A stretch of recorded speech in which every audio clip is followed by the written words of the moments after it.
중국 누리꾼들이 지금 순 억지를 또 부리기 시작했다고요? 우리나라가 중국 문화를 훔쳐갔다 뭐 이런 주장을 한다는데 그게 또 뭔 소리입니까? 주인공이 이 한약을 지어서 먹는 그런 네. 것도 나오고요. 매듭 같은 것도 나오는데 이게 다 중국적인 요소인데 우리 문화인데 한국이 도둑질을 해갔다라는 지금 주장이 중국에서 나오고 있는 것입니다. 그래서 무엇보다 이런 지적이 나옵니다. 지금 저 이 애니메이션의 경우에는 넷플릭스에서 제공이 되는데 네. 중국은 넷플릭스 막혀 있거든요. 그럼 어떻게 접근이 안 어떻게 보고 됩니다. 비판한 거예요? 그러니까 즉 구독료를 내지 않고 불법적으로 다운로드를 받아서 본다라든지 네. 우회를 해서 본다라는 것인데 그렇게 불법을 자행하면서 누가 누구에게 도둑질을 해가는 거냐고 이야기를 할 수 있겠느냐라는 좀 비판의 이야기가 나옵니다.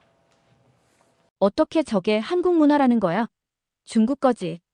단 하루 만에 세계 1위를 휩쓴 애니메이션이 중국 전역이 발칵 뒤집혀 놓았습니다. 중국 공식 외교 채널의 강력한 항의에 유네스코까지 나서서 긴급 회의를 소집했다면 믿으시겠어요? 이로 인해 파견된 한 프랑스 조사관은 한국 문화가 중국의 아류작이라고 확신했습니다. 그러나 서울에서 돌아온 후 정반대의 결론을 내렸죠. 대체 무엇이 세계를 이토록 놀라게 했을까요? 지금부터 그 놀라운 진실을 만나보시죠. 그 전에 잠깐 1초 만에 누를 수 있는 좋아요 버튼을 꼭 눌러주시면 영상 제작에 아주 큰 힘이 됩니다. 그럼 바로 시작하겠습니다. 저는 엘리 드샤르망입니다. 파리 문화부 산하 글로벌 문화자산국에서 국제저작권 조사관으로 일하고 있어요. 베이징에서 자란 덕분에 아시아 문화에 대해선 꽤 안다고 생각했죠. 그날도 평범한 화요일 아침이었습니다. 사무실에 도착하자마자 동료 피에르가 흥분한 목소리로 말했어요.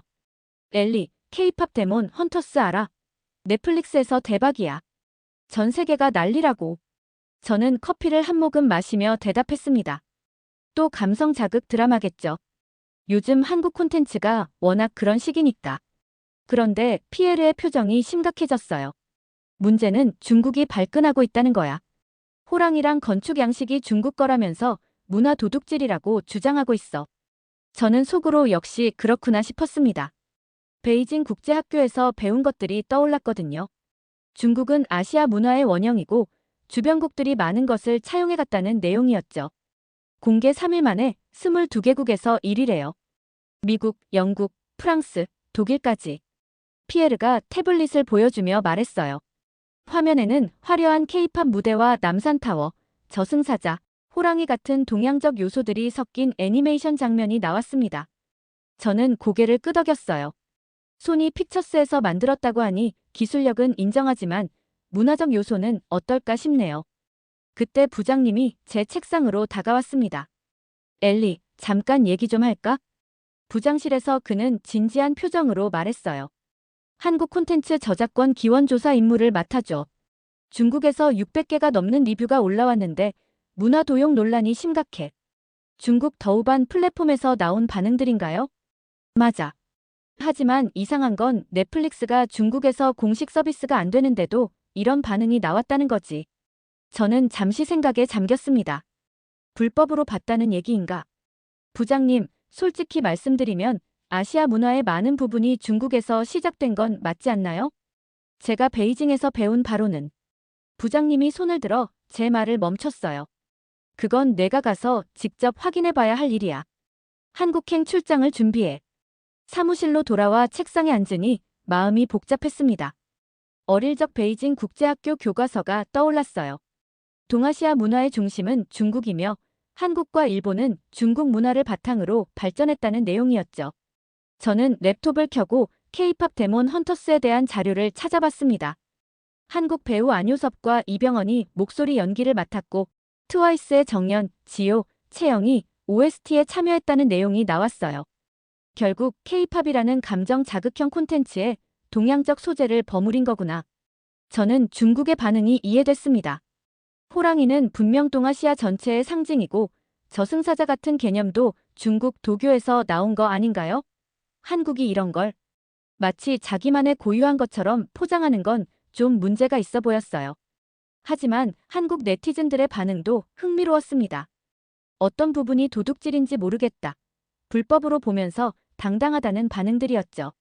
저는 가방을 정리하며 생각했습니다. 이번 조사는 단순할 것 같아요. K-팝이라는 현대적 포장 속에 들어있는 전통 문화 요소들의 기원을 찾는 일이니까. 그리고 제가 베이징에서 배운 지식이 도움이 될 거예요. 문화에는 분명 원형이 있고 그 뿌리를 찾는 게 제 일이니까요. 파리에서 한국행 비행기를 타기 전날 상황이 급변했습니다. 중국 국영방송이 예정에 없던 특집 방송을 내보낸 거예요. 저는 호텔방에서 CGTN 뉴스를 시청하고 있었습니다. 앵커가 진지한 표정으로 말했어요. K-팝 데몬 헌터스에 등장하는 문화 요소들은 모두 중국이 기원입니다. 도깨비는 중국의 귀신 문화에서, 한복은 명나라 복식에서, 저승사자는 도교의 저승 개념에서 나온 것이죠. 화면에는 한국 애니메이션의 장면들과 중국 고서, 벽화들이 번갈아 나왔어요. 비교해보니 정말 비슷한 부분들이 많았습니다. 제 휴대폰이 울렸어요. 부장님이었습니다. 엘리, 상황이 심각해졌어.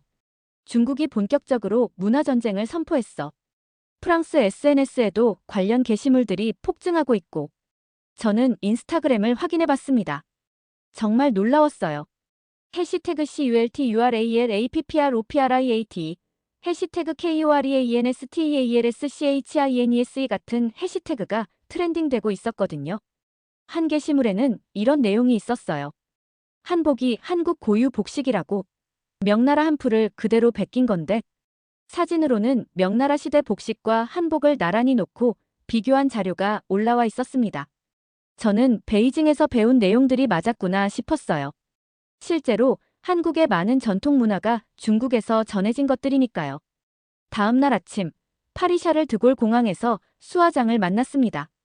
한국계 프랑스인이면서 한복 디자이너인 그녀가 이번 조사단에 합류하게 된 거예요. 안녕하세요, 엘리 씨. 수아입니다. 수아는 생각보다 차분해 보였어요. 하지만 눈빛에선 뭔가 단단한 의지 같은 게 느껴졌습니다. 기내에서 저는 수아에게 말했어요. 솔직히 이번 일은 예상했던 것 같아요. K-팝이 아무리 인기라고 해도 문화적 뿌리는 따져봐야죠. 수아가 고개를 돌려 저를 봤습니다. 엘리 씨는 어떻게 생각하세요? 글쎄요, 저는 베이징에서 자랐는데 거기서 배운 바로는 동아시아 문화의 많은 부분이 중국에서 시작됐어요. 한국도 그 영향을 받은 거고. 수아의 표정이 미묘하게 변했어요. 그렇게 생각하시는군요. 사실 기반으로 판단해야죠. 감정적으로 접근하면 안 되고.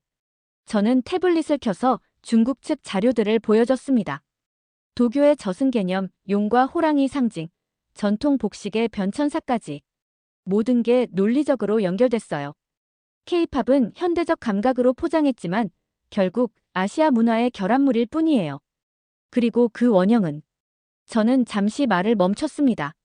수아가 조용히 말했어요. 중국이라고 생각하시는군요. 학술적으로 봤을 때 그렇다는 거죠. 물론 한국도 나름의 방식으로 발전시켰겠지만 기내 스크린에서는 여전히 K-팝 데몬 헌터스 관련 뉴스가 나오고 있었어요. 전 세계적으로 논란이 확산되고 있다는 내용이었습니다. 수아가 창밖을 보며 말했어요. 엘리 씨, 서울에 가면 좀 다르게 느끼실 수도 있을 거예요. 뭐가 다를까요? 문화는 책에서만 배울 수 있는 게 아니에요. 사람들 속에 살아있는 거거든요. 저는 수아의 말이 좀 감상적으로 들렸어요. 조사관으로서는 객관적인 증거와 기록이 중요하니까요. 하지만 그녀의 목소리에서 뭔가 절절한 감정이 느껴졌습니다. 비행기가 인천공항에 착륙하면서 저는 마음을 다잡았어요. 이번 조사는 냉정하고 공정하게 진행해야 합니다. 중국의 주장이 맞든 한국의 주장이 맞든 사실만이 중요하니까요. 그런데 왜일까요? 수아의 표정을 보니 뭔가 제가 놓치고 있는 게 있는 것 같은 기분이 들었어요. 인천공항에서 서울 시내로 향하는 차 안에서 저는 창밖 풍경을 보며 놀랐습니다. 베이징과는 확실히 다른 느낌이었어요. 현대적인 건물들 사이사이에 한옥 지붕선이 보이는 게 독특했습니다. 첫 방문지는 북촌 한옥마을이에요. 문화부 담당자가 말했어요. K-팝 데몬 헌터스에서 배경으로 나온 곳들을 먼저 둘러보겠습니다. 북촌에 도착하니 정말 신기했어요. 현대식 고층 빌딩들 사이에 옛 한옥들이 그대로 남아있었거든요. 하지만 제 눈에는 여전히 중국 전통 건축의 영향이 느껴졌습니다. 지붕 처마의 곡선이나 기둥 구조를 보면 명나라 건축 양식과 비슷하네요. 제가 수아에게 말했어요. 수아가 고개를 저었어요. 비슷해 보일 수는 있지만 한옥만의 고유한 특징들이 있어요. 온돌 구조라든지 마당의 배치라든지. 그때 한 남자가 우리에게 다가왔어요. 30대 초반으로 보이는 그는 자신을 이도윤이라고 소개했습니다. K-팝 데몬 헌터스 제작팀에서 현장 프로듀서로 일하고 있어요. 도깨비랑 저승사자, 호랑이 설정을 총괄 담당했고요. 이도윤의 첫인상은 친근했지만 눈빛이 날카로웠어요. 저는 바로 핵심을 물었습니다. 도윤 씨, 솔직히 이번 작품의 문화적 요소들이 중국 기원이라는 주장에 대해 어떻게 생각하세요? 이도윤의 표정이 변했어요. 당신들이 이걸 표절이라고 생각하시는 거예요? 학술적으로 검토가 필요하다는 뜻입니다. 문화에는 분명한 뿌리가 있으니까요. 기록이 없으면 그냥 주장일 뿐이죠. 저는 이도윤의 말이 좀 방어적으로 들렸어요. 하지만 중국 측에서 제시한 고서들이나 벽화 자료들을 보면 그래서 직접 보여드리려고 해요. 이도윤이 우리를 한옥 내부로 안내했습니다. 한옥 안은 정말 독특했어요. 나무의 질감이나 방 구조가 제가 베이징에서 본 전통 가옥들과는 확실히 달랐거든요. 특히 온돌이라는 바닥 난방 시스템은 처음 봤습니다. 이 온돌 시스템은 언제부터 사용된 거예요? 제가 물었어요. 고구려 시대부터요. 약 2000년 전부터. 이도윤이 대답했습니다. 저는 속으로 생각했어요. 고구려도 결국 중국 동북 지방에 있었던 나라 아닌가. 하지만 뭔가 이상했습니다. 온돌의 원리나 구조가 중국 전통 난방과는 완전히 달랐거든요. 다음으로 우리는 남산타워로 향했습니다. 애니메이션에서 중요한 배경으로 나온 곳이었어요. 타워에서 내려다본 서울 전경은 정말 독특했습니다. 한강이 굽이쳐 흐르고 산들이 도시를 둘러싼 모습이 베이징과는 완전히 달랐어요. 이 풍경 자체가 한국적인 것 같은데요? 수아가 말했어요. 저는 여전히 회의적이었습니다. 풍경은 그렇다고 해도 애니메이션에 나온 문화적 요소들은 다른 문제죠. 이도윤이 저를 똑바로 봤어요. 엘리 씨, 그럼 한국에만 있는 게 뭔지 물어봐도 될까요? 그게 무슨 뜻인가요? 모든 문화가 어디서 왔다고 따지면 결국 아프리카에서 시작된 거 아닌가요? 중요한 건 그걸 어떻게 발전시켰느냐는 거죠. 저는 이도윤의 말이 좀 극단적으로 들렸어요. 하지만 문화적 기원은 분명히 구분되는 거 아닌가요? 그럼 김치는 어떻게 생각해요?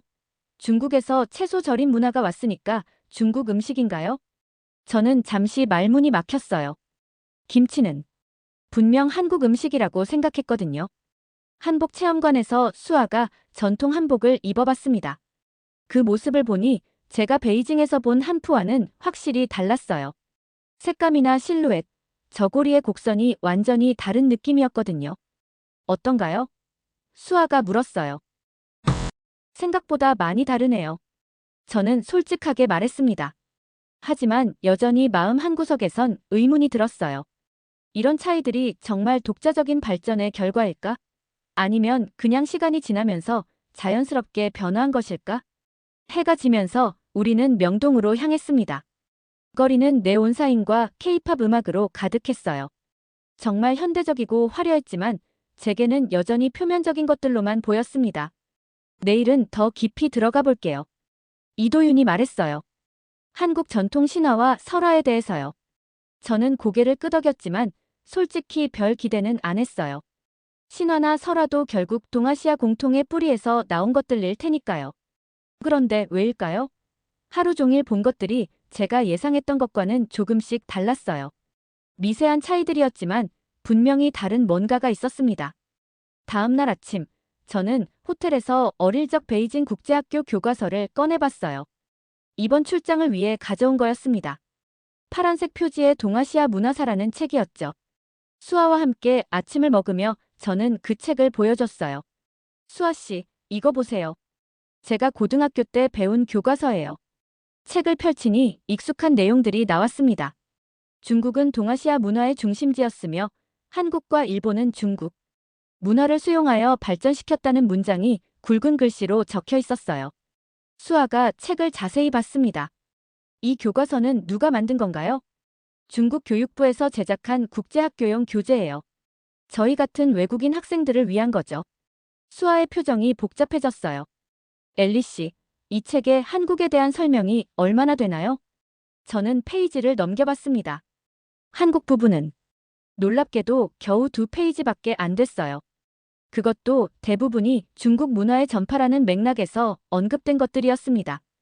당신은 아시아를 배운 게 아니라 중국을 배운 거예요. 수아가 조용히 말했어요. 저는 뭔가 가슴이 답답해졌어요. 하지만 사실 기반이잖아요. 한자도 중국에서 왔고 불교도 중국을 거쳐서 전해진 거고. 그럼 알파벳을 쓰는 프랑스는 고대 그리스나 로마의 문화일까요? 저는 할 말이 없었어요. 그건 아니잖아요. 프랑스는 분명 독자적인 문화를 가진 나라니까. 그때 이도윤이 나타났어요. 오늘은 국립민속박물관에 가볼게요. 한국 전통 신화 자료들을 보여드릴게. 박물관에 도착해서 저는 충격을 받았습니다. 도깨비에 대한 전시물들이 있었는데 중국의 귀신 개념과는 완전히 달랐거든요. 도깨비는 악귀가 아니에요. 이도윤이 설명했어요. 장난기 많고 인간적인 존재죠. 때로는 도움을 주기도 하고.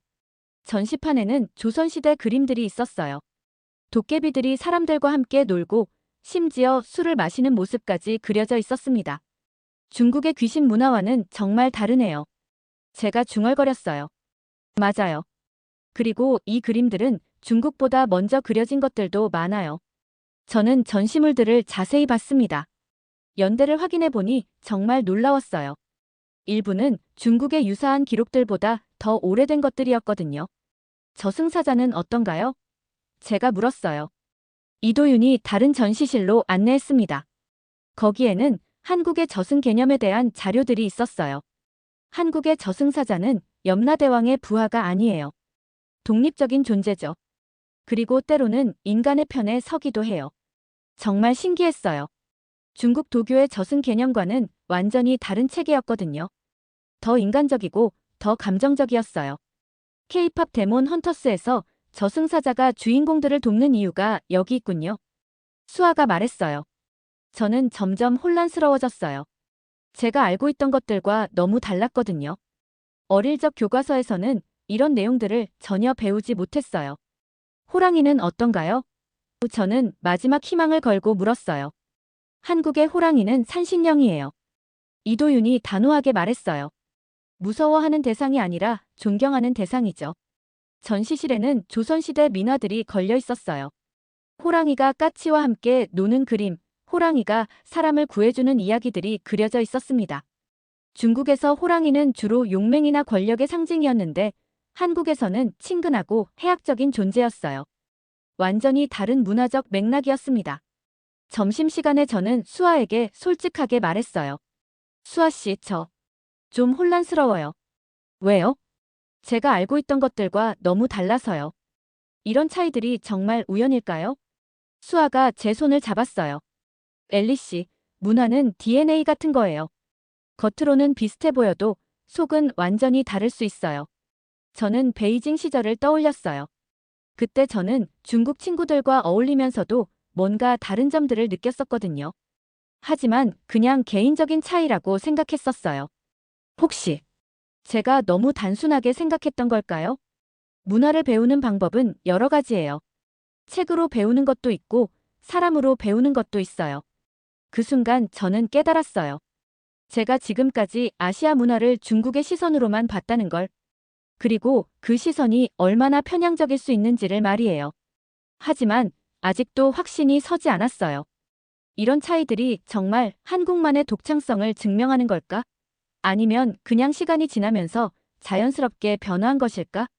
그날 저녁 한강에서 수아와 함께 걸으며 이야기를 나눴어요. 강 건너편으로 서울의 야경이 반짝이고 있었습니다. 수아 씨, 개인적인 질문해도 될까요? 제가 조심스럽게 물었어요. 물론이에요. 한국계 프랑스인이라고 하셨는데 어떻게 한국 문화에 관심을 갖게 되신 거예요? 수아가 잠시 멈춰서더니 한강을 바라봤어요. 사실 저도 한국을 프랑스에서 배웠어요. 어떤 뜻인가요? 부모님이 제가 어릴 때 프랑스로 이민 오셨거든요. 저는 한국말도 제대로 못했고 한국 문화도 잘 몰랐어요. 수아의 목소리에서 뭔가 아픈 감정이 느껴졌어요. 그런데 프랑스 학교에서 친구들이 그러더라고요. 너희 아시아 사람들은 다 똑같지 않아? 하면서. 저는 가슴이 뜨끔했어요. 어릴 적 제가 아시아 친구들에게 했던 말과 똑같았거든요. 그때 너무 억울했어요.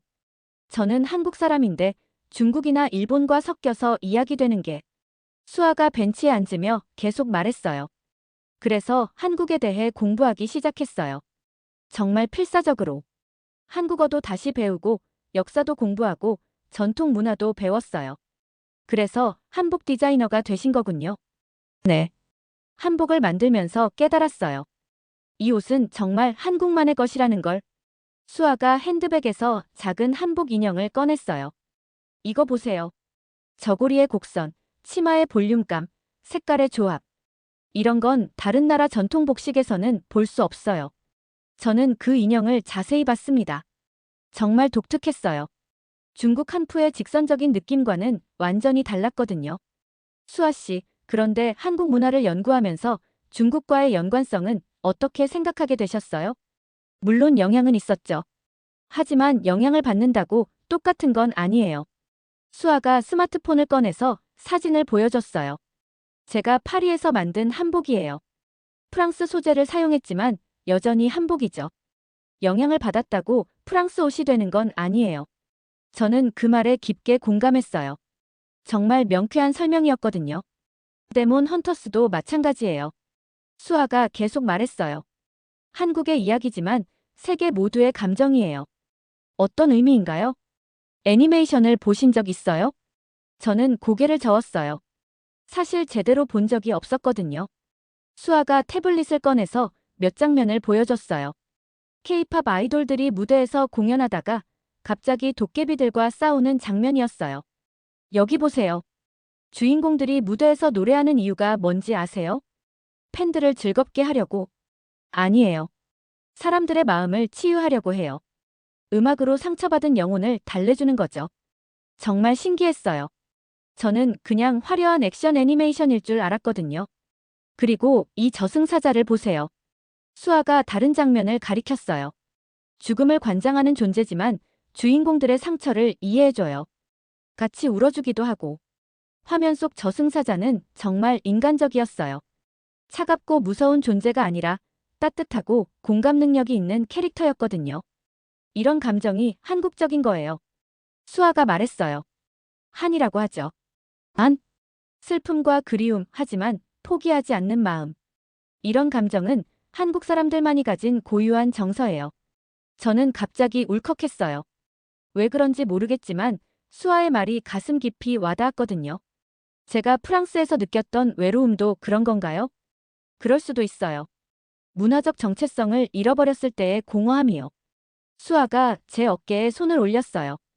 엘리 씨, 당신도 비슷한 경험이 있을 거예요. 프랑스 사람도 아니고 중국 사람도 아닌 애매한 위치에서요. 정말 맞았어요. 저는 베이징에서도 파리에서도 완전히 소속감을 느끼지 못했었거든요. 그때 어릴 적 기억이 떠올랐어요. 베이징 국제학교에서 중국 친구에게 너희 문화는 다 똑같지 않아? 라고 말했던 순간이요. 그 친구의 상처받은 표정이 지금도 생생해요. 수아 씨, 저 어릴 때 정말 무지했던 것 같아요. 누구나 그래요. 하지만 중요한 건 깨닫는 거죠. 한강 야경을 보면서 저는 생각했어요. 문화는 정말 복잡한 것 같다고. 단순히 누가 먼저의 문제가 아니라 어떻게 발전시켰느냐의 문제인 것 같았어요. 내일 이도윤 씨가 더 자세한 자료를 보여준다고 했어요. 수아가 말했어요. 기대되면서도 무서워요. 제가 솔직하게 대답했어요. 왜요? 제가 지금까지 믿고 있던 것들이 다 틀릴 수도 있잖아요. 수아가 미소 지었어요. 그럴 때가 진정한 배움의 시작이에요. 호텔로 돌아가는 길에 저는 베이징 시절을 다시 떠올렸어요. 그때 제가 배운 것들이 정말 객관적이었을까? 아니면 중국의 시각에서 편집된 것들이었을까? 하나는 확실해졌어요. 한국 문화에는 분명 중국과 다른 뭔가가 있다는 것. 그리고 그 차이가 생각보다 훨씬 크고 깊다는 것 말이에요. 다음 날 아침, 호텔에서 아침을 먹고 있는데 부장님으로부터 긴급 전화가 왔어요. 엘리, 상황이 복잡해졌어. 중국 대사관에서 정식으로 항해 공문을 보냈어. 무슨 내용인가요? 프랑스가 편파적인 조사를 하고 있다는 거야. 그리고 EU 차원에서도 민감하게 보고 있고. 저는 가슴이 답답해졌어요. 그럼 어떻게 해야 하나요?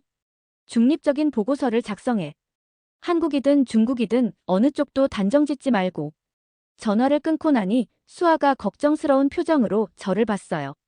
무슨 일이에요? 본사에서 중립 보고서를 쓰라고 해요. 결론을 내리지 말라고. 수아의 얼굴이 어두워졌어요. 그럼 지금까지 조사한 게 의미가 없어지는 거네요. 저는 노트북을 켜서 지금까지 작성한 보고서 초안을 봤어요. 한국 문화의 독자성에 대한 내용들이 빼곡히 적혀 있었거든요. 다 지워야 하나? 저는 중얼거렸어요. 그때 이도윤이 호텔 로비에 나타났어요. 오늘은 특별한 곳으로 가볼게요. 창덕궁 후원이에요. 창덕궁에 도착해서 후원을 거닐면서 이도윤이 설명했어요. 여기가 K-팝 데몬 헌터스에서 마지막 결전이 벌어지는 곳이에요. 한국의 정원 문화를 보여주는 장소죠. 정원의 모습이 정말 독특했어요. 중국의 기하학적인 정원과는 완전히 달랐거든요. 자연스럽고 곡선적이었어요. 이 비원의 설계 철학은 뭔가요? 제가 물었어요. 자연과의 조화예요. 인공적으로 만들되 자연스럽게 보이도록 하는 거죠. 저는 베이징의 이화원을 떠올렸어요. 거기는 인간의 의지가 자연을 압도하는 느낌이었는데 여기는 정반대였어요. 중국 정원과는 정말 다른 철학이네요. 맞아요. 그리고 이런 차이가 바로 문화의 차이예요. 우리는 연못가에 앉아서 이야기를 나눴어요. 연못에는 잉어들이 유유히 헤엄치고 있었어요. 이도윤 씨, 솔직히 물어볼게요. 한국 문화가 중국의 영향을 받은 건 사실 아닌가요? 당연히 영향은 받았죠. 하지만 영향을 받는다고 똑같아지는 건 아니에요. 이도윤이 연못에서 돌멩이 하나를 주워서 물에 던졌어요. 동심원이 퍼져나갔습니다. 이 물결처럼 문화도 퍼져나가요.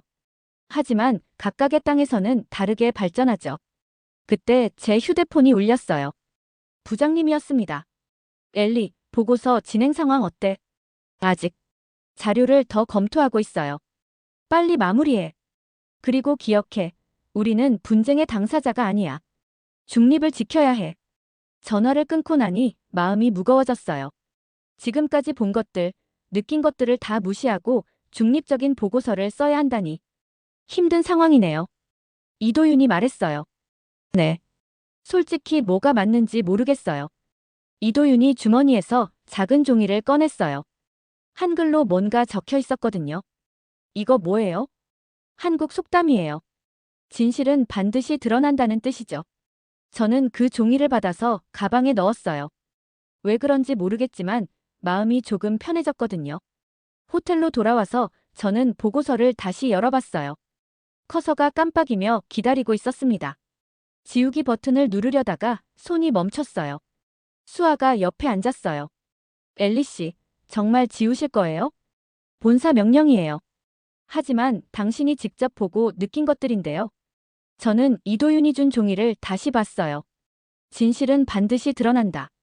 수아 씨, 만약 제가 이 보고서를 그대로 제출한다면 당신이 느낀 진실을 증언하는 거죠. 저는 깊게 숨을 쉬었어요. 정말 어려운 선택이었거든요. 조직의 명령을 어기는 것과 제 양심을 어기는 것 사이에서 고민해야 했어요. 이건 단순한 조사 보고가 아니에요. 제가 중얼거렸어요. 맞아요. 정체성에 대한 증언이에요. 그 순간 저는 결심했어요. 제가 본 것, 느낀 것을 정직하게 쓰기로 했습니다. 설령 문제가 되더라도 말이에요. 수아 씨, 도와주실래요? 새로운 보고서를 쓰는 걸요. 수아가 환히 웃었어요. 물론이죠. 우리는 밤늦게까지 보고서를 다시 작성했어요. 한국 문화의 독자성, 중국과의 차이점, 그리고 K-팝 데몬 헌터스가 가진 문화적 의미까지 모든 걸 솔직하게 담았습니다. 보고서를 완성하고 나니 새벽 3시였어요. 하지만 마음은 시원했습니다. 드디어 진실을 말할 수 있게 됐거든요. 보고서를 제출한 다음 날 상황이 급변했어요. 프랑스 문화부에서 제 보고서를 공개한 거예요. 제목은 K-팝은 한국의 정서와 설화 위에 세워진 독자적 창작 세계였습니다. 아침 뉴스를 보니 정말 놀라웠어요. 프랑스 주요 언론사들이 제 보고서를 토대로 기사를 내보내고 있었거든요. 프랑스 문화부 공식 조사 결과 한국 문화는 중국과 구별되는 독자적 특성 확인. K-팝 데몬 헌터스의 문화적 요소들. 한국 고유의 전통에서 기원. 제 휴대폰이 쉴 새 없이 울렸어요. 프랑스 기자들, 한국 언론사, 심지어 중국 매체에서도 연락이 왔습니다. 엘리 씨. 수아가 흥분해서 말했어요. BBC에서도 보도했어요. BBC 뉴스에서는 제 보고서를 인용하며 이렇게 보도했어요. 프랑스 문화부 조사관이 밝힌 한국 문화의 독창성. 도깨비, 저승사자, 호랑이 등은 중국과는 다른 한국만의 문화적 맥락을 가지고 있다. 이도윤이 급하게 호텔로 왔어요. 엘리 씨, 대단해요. 유럽 전역에서 반응이 오고 있어요. 어떤 반응인가요? 독일 문화방송에서 특집 프로그램을 만든다고 해요. 이제 업합이 아니라 K를 정확히 말하자는 캠페인도 시작됐고요. 정말 신기했어요. 제 작은 보고서가 이렇게 큰 파장을 일으킬 줄은 몰랐거든요. 하지만 문제도 있었어요. 중국에서 강하게 반발하고 있었거든요. 중국 외교부에서 공식 성명을 발표했어요. 이도윤이 태블릿을 보여줬어요. 프랑스 조사관의 편파적 조사 결과를 받아들일 수 없다. 역사적 사실을 왜곡하고 있다. 저는 가슴이 두근거렸어요. 정말 큰일을 벌인 것 같았거든요. 그때 부장님에게서 전화가 왔어요. 엘리, 너 뭘 한 거야? 사실을 보고한 거예요. 중국 대사관에서 정식 항의가 들어왔어. 그리고 EU 의회에서도 관심을 보이고 있어. 문제가 될까요? 부장님이 잠시 침묵하더니 말했어요. 아니야. 오히려 칭찬이 들어오고 있어. 프랑스가 문화적 공정성을 보여줬다고. 정말 의외였어요. 벌을 받을 줄 알았는데. 그리고 엘리, 너한테 인터뷰 요청이 쇄도하고 있어. CNN, NHK, 그리고 한국 KBS까지. 저는 어리둥절했어요. 제가 그렇게 중요한 사람이 된 건가요? 오후에 프랑스 24뉴스와 인터뷰를 했어요. 조사관님, 이번 보고서를 작성하게 된 계기는 무엇인가요? 진실을 찾고 싶었어요. 편견 없이 직접 보고 느낀 것을 바탕으로요. 중국의 반발에 대해서는 어떻게 생각하시나요? 문화는 경쟁의 대상이 아니라고 생각해요. 각각의 독자성을 인정하는 게 중요하죠. 인터뷰가 방송된 후 유럽 각국에서 비슷한 움직임이 일어났어요. 이탈리아에서는 K를 제대로 알자는 문화 세미나가 열렸고 스페인에서는 한국 문화원 방문객이 급증했어요. 가장 놀라운 건 네덜란드였어요. 암스테르담 시립박물관에서 한국 독자적 문화의 여정이라는 특별 전시를 기획한다고 발표했거든요. 정말 믿어지지 않아요. 수아가 말했어요. 저도 그래요. 이렇게 될 줄 몰랐어요. 이도윤이 흥미로운 소식을 전해줬어요. 엘리 씨, K-팝 데몬 헌터스 시즌 2 제작이 확정됐어요. 그리고 유럽 공동 제작으로요. 정말요? 네. 프랑스, 독일, 이탈리아가 참여해요. 각국의 문화적 요소도 함께 담을 예정이고요. 정말 신기했어요. 제 보고서가 이런 결과까지 가져올 줄은 꿈에도 생각 못했거든요. 저녁에 한강에서 산책하면서 수아와 이야기를 나눴어요. 수아 씨, 이제 K의 정체성이 세계적으로 인정받은 것 같아요. 맞아요. 더 이상 업합이 아니라 정확히 K-팝이라고 불리게 된 거죠. 서울의 야경을 보면서 저는 뿌듯했어요. 작은 진실 하나가 이렇게 큰 변화를 만들어낼 수 있다는 게 놀라웠거든요. 그런데 엘리 씨, 이제 중국과의 관계는 어떻게 될까요? 문화는 배타적인 게 아니에요. 각자의 특색을 인정하면서 공존할 수 있을 거예요. 정말 그렇게 되기를 바랐어요. 경쟁이 아니라 상호 존중의 관계로 말이에요. 그날 밤 호텔에서 제 보고서에 대한 세계 각국의 반응을 정리해봤어요. 48개국에서 관련 기사가 나왔고 12개 언어로 번역됐어요. 제가 쓴 작은 보고서가 정말 세계를 바꾼 것 같았어요. K라는 정체성이 명확해진 거니까요. 파리로 돌아온 지 한 달이 지났어요. 제 책상에는 한국에서 보내온 기념품들이 놓여 있습니다. 이도윤이 준 한국 전통 부채, 수아가 만들어준 작은 한복 인형, 그리고 창덕궁에서 주운 은행잎 하나까지. 오늘은 특별한 일을 하려고 해요. 베이징 국제학교 시절 선생님께 이메일을 보내는 거예요. 김 선생님께. 안녕하세요. 프랑스에서 일하고 있는 엘리 드샤르망입니다. 고등학교 때 동아시아 문화사를 가르쳐 주셨던 선생님 기억하시죠? 최근에 한국에 출장을 다녀왔어요. 그곳에서 정말 많은 것을 배웠습니다. 선생님이 가르쳐 주신 내용들과는 조금 다른 것들이었어요. 당신이 가르쳐 준 문화는 교과서에 있었고, 제가 만난 문화는 사람들 안에 있었습니다. 중국 문화가 동아시아의 중심이라고 배웠지만, 한국에는 중국과는 완전히 다른 독자적인 문화가 있더라고요. 도깨비라는 존재만 봐도 그래요. 중국의 귀신과는 전혀 다른 인간적이고 따뜻한 존재였어요. 한복도 마찬가지였어요. 겉으로는 한푸와 비슷해 보일 수 있지만 그 안에 담긴 철학과 미학은 완전히 달랐어요. 아마 선생님도 교과서에 써진 대로 가르치신 거겠죠. 하지만 이제는 알겠어요. 문화를 이해하려면 직접 가서 보고 느껴야 한다는 걸. K-팝 데몬 헌터스라는 애니메이션 때문에 시작된 조사였는데 결국 저에게는 인생을 바꾸는 경험이 됐어요. 이제 저는 문화를 볼 때 누가 먼저가 아니라 어떻게 다르게 발전했는가를 생각해요. 그리고 그 차이를 인정하고 존중하려고 노력하고 있어요. 언젠가 베이징에 다시 가게 되면 선생님께 인사드리러 갈게요. 그때는 더 넓은 시각으로 아시아 문화를 이야기할 수 있을 것 같아요. 감사합니다. 엘리 드샤르망. 이메일을 보내고 나니 마음이 후련했어요. 어릴 적 편견들을 정리하는 기분이었거든요. 오늘 오후에는 수아와 함께 파리 15구에 새로 열린 한복 전시관에 가기로 했어요. 수아가 기획한 전시예요. 전시관에 도착하니 생각보다 많은 사람들이 와 있었어요. 프랑스 사람들이 한복을 보며 신기해하는 모습이 인상적이었어요. 엘리 씨, 여기 보세요. 수아가 한 코너로 저를 안내했어요. 거기에는 제가 쓴 보고서의 일부가 전시돼 있었어요. 그리고 그 옆에는 K-팝 데몬 헌터스의 포스터가 걸려 있었고요. From Cultural Appropriation to Cultural Appreciation이라는 제목이 붙어 있었어요. 문화 도용에서 문화 존중으로라는 뜻이군요. 맞아요. 당신의 보고서가 이런 변화를 이끌어낸 거예요. 전시를 보다가 한 프랑스 할머니가 저에게 말을 걸었어요. 혹시 당신이 그 보고서를 쓴 분인가요? 네, 맞습니다. 감사해요. 덕분에 한국에 대해 제대로 알게 됐어요. 손녀가 K-팝을 좋아하는데 이제 그 이유를 알겠어요. 정말 뿌듯했어요. 제 작은 노력이 이렇게 사람들의 인식을 바꿀 수 있다니.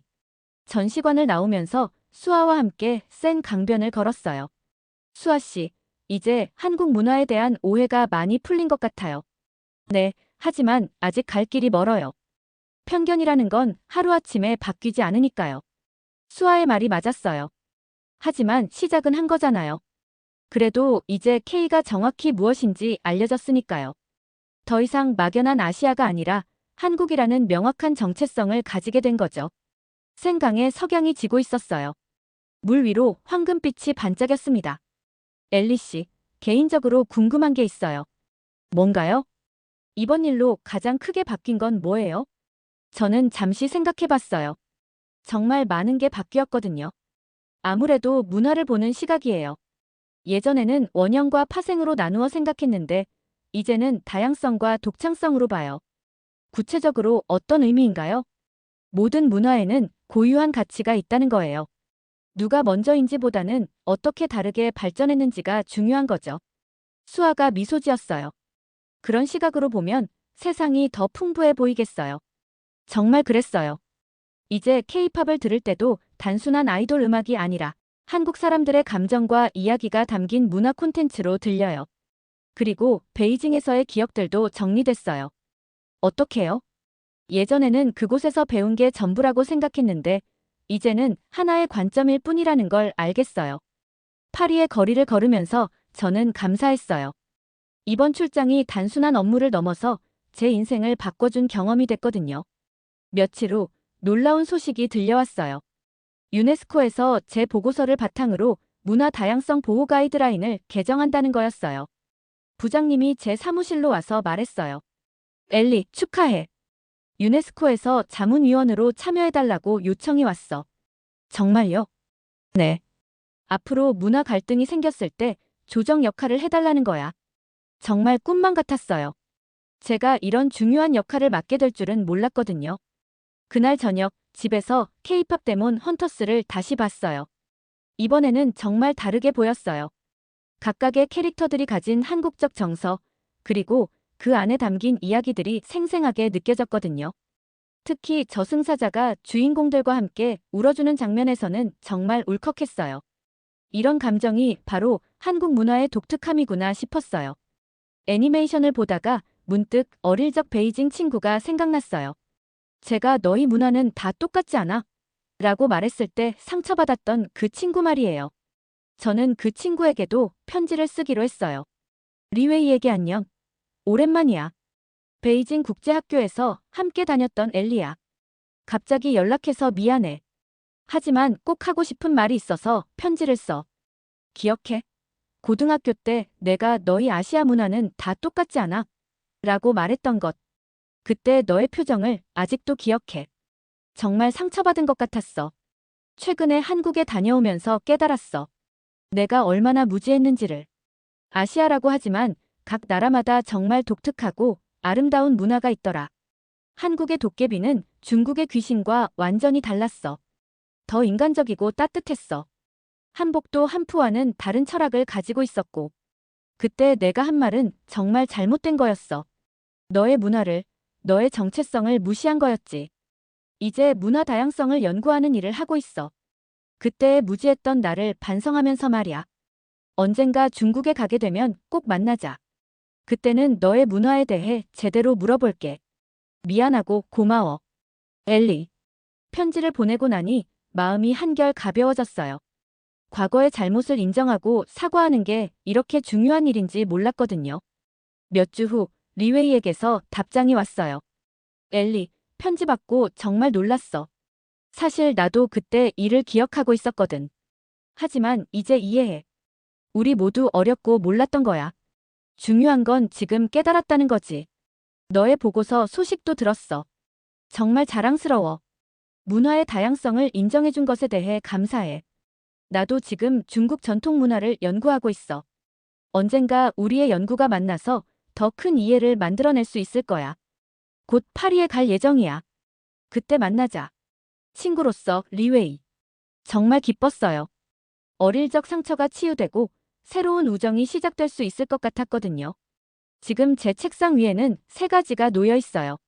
한국에서 가져온 기념품들, 베이징 시절 교과서, 그리고 새로 만들고 있는 문화 다양성 가이드라인 초안. 과거와 현재, 그리고 미래가 한자리에 모여 있는 것 같아요. 문화는 정말 살아있는 것 같아요. 고정된 게 아니라 계속 변화하고 발전하는 거죠. 그리고 그 과정에서 각각의 독특함을 만들어내는 거고요. K-팝 데몬 헌터스라는 애니메이션으로 시작된 이 여행이 저에게는 정체성을 찾아가는 여정이었어요. 문화적 정체성뿐만 아니라 개인적 정체성까지 말이에요. 이제 저는 확신해요. 문화에는 우열이 없다는 걸. 다만 아름다운 다양성이 있을 뿐이라는 걸. 그리고 그 다양성을 이해하고 존중하는 게 진정한 글로벌 시민의 자세라는 것도요. 앞으로도 계속 이런 일을 해나갈 거예요. K코드를 찾아낸 것처럼 세계 각국의 문화 코드들을 발견하고 소개하는 일을 말이에요. 문화는 경쟁의 대상이 아니라 함께 나누는 선물이니까요. 오늘 준비한 사연과 해외 반응은 여기까지입니다. 이번 사연에 대한 여러분 생각은 어떠신가요? 댓글로 남겨주세요. 다음 시간에도 새로운 해외 감동 사연으로 찾아뵙겠습니다. 구독과 좋아요 눌러주시고 기다려주세요. 시청해주셔서 감사합니다.